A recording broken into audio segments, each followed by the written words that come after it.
Hello and welcome to Legacy IAS Academy. In today's video, we are discussing about the IMF report on Indian economy.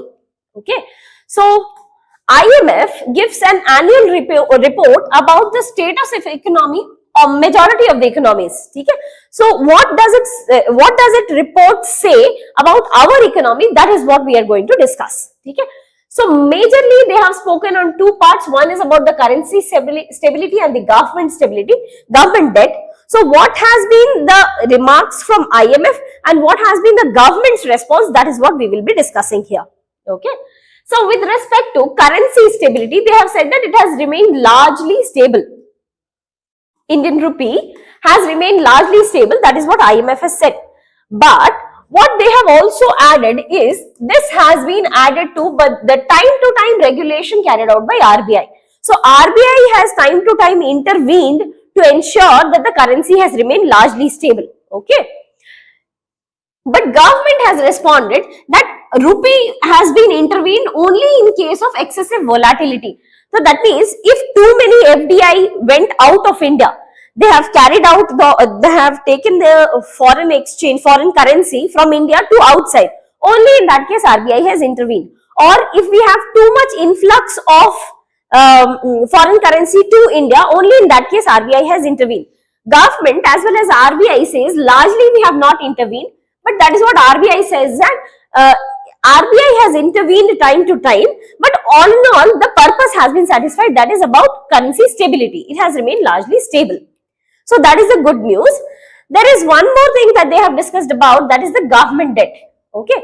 So government debt IMF has asked India to remain largely cautious because India's long-term debts will be on a rise because we have to increase our climate change related investment. We need to increase investment on shifting away from coal-based plants. We need to increase investment on nuclear-based power plants or hydrogen-based power plants. Plus, we also already have launched the green hydrogen mission. So, we have launched so many programs for climate change. For that, we need investment. So, India is about to face a long-term risk. We are at the verge of facing long-term risk. Okay. So, this is high. Plus, it has also warned that although the government debt has been remained largely in its current state only, but if such economic shocks which we have faced this year and as well as the last year, if such economic shocks such as Russia-Ukraine war or Israel-Palestine war, or the global economic crisis, the depression, global economic crisis or the depression that we were facing last year, this year, if such kind of economic shocks are reoccurring, then the government debt will surpass 100% of GDP in medium terms. Okay, that is another warning from IMF.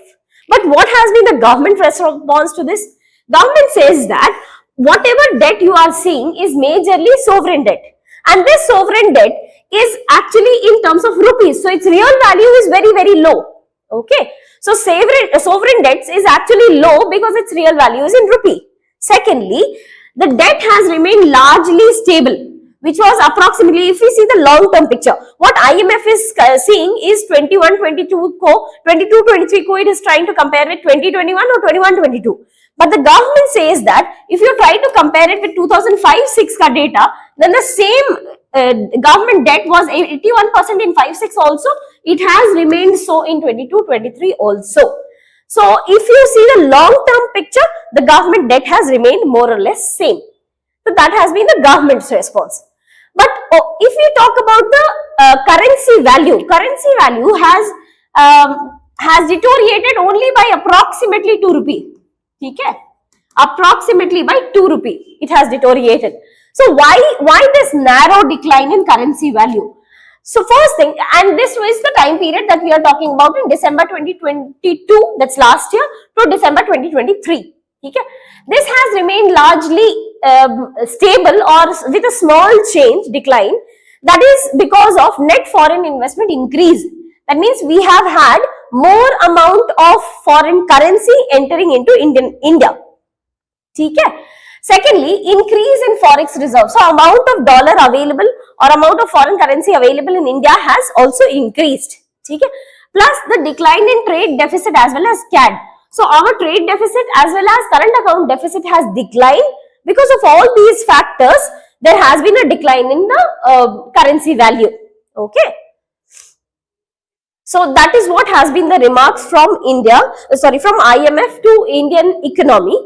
Now with that we come to the end of this video. I wish you all the very best and thank you so much.